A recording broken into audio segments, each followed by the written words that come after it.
আগে তোমরা এই ভিডিও ক্লিপটা দেখো। আর না, এটা কোনো WWE এর ভিডিও ক্লিপ নয়, এটা হলো সৌদি সুপার লিগের সেমিফাইনালের আল হিলাল এবং আল নাসেরের ম্যাচের একটা ভিডিও ক্লিপ, যেখানে আমরা দেখতে পাচ্ছি ক্রিস্টিয়ানো রোনাল্ডো আলী আল বুলাইহি নামক একটা সৌদি প্লেয়ারকে কিন্তু কোনোই দিয়ে ধাক্কা মেরে ফেলে দিয়েছে। যদিও এই ঘটনার পরে রেফারি কিন্তু রেড কার্ড দেখিয়ে রোনাল্ডোকে এই ম্যাচ থেকে সাসপেন্ড করে দেয়, কিন্তু এই ঘটনার ভিডিও ক্লিপ ভাইরাল হতেই মেসি ফ্যান্স এবং রোনাল্ডো ফ্যান্স সকলেই কিন্তু রোনাল্ডোর যথেষ্ট প্রশংসা করেছে।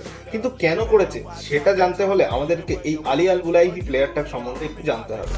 সৌদি ইন্টারন্যাশনাল এবং আল হিলাল ডিফেন্ডার এই আলী আল বুলাইহির কিন্তু খুবই বাজে একটা রেপুটেশন রয়েছে অপোনেন্টের প্লেয়ারদেরকে টিজ করা নিয়ে, এবং এর আগেও কিন্তু আমরা দেখেছি এরকমটা ওয়ার্ল্ড কাপের সময় মেসি, রোনাল্ডো, সনের মতো বড় বড় প্লেয়ারদের এগেনস্টে গিয়ে আলী আল বুলাইহি ঠিক এইরকম ভাবেই কিন্তু টিজ করছিল। সো গাইস, এই ব্যাপারটাকে নিয়ে তোমাদের কি মতামত? রোনাল্ডো কি ঠিক কাজ করেছে? সেটা আমাকে কমেন্টে অবশ্যই জানাও। আর এইরকম ফুটবল আপডেট পেতে হলে তোমরা কিন্তু আমায় ফলো করতে পারো।